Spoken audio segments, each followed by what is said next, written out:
Kamlesh sound के लहारी।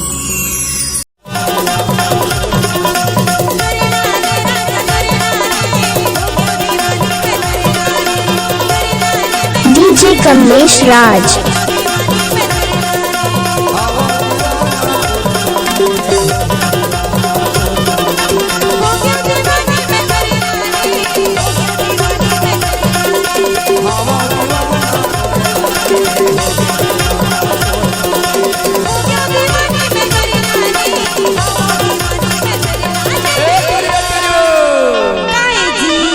ईमान से ना तोला भारी माया प्यार करता वो बहुत तोला भारी मोहब्बत करता होगा।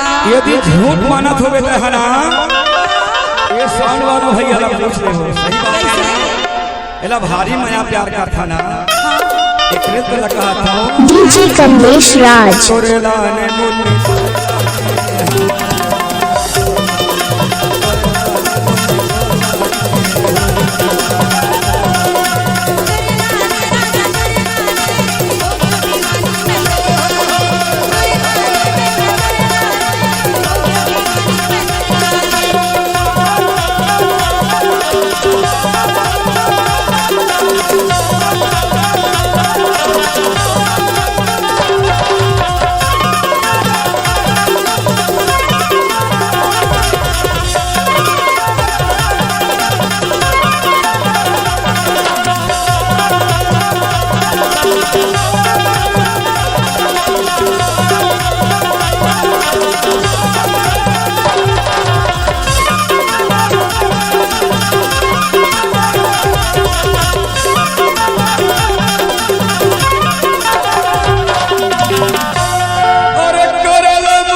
डीजे कमलेश राज।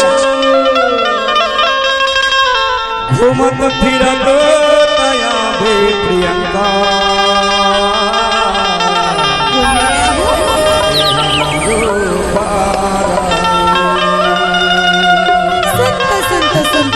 पीछे जो वो सब्सक्राइब का बटन है ना उसको हिट करो। पीछे जो वो सब्सक्राइब का बटन है ना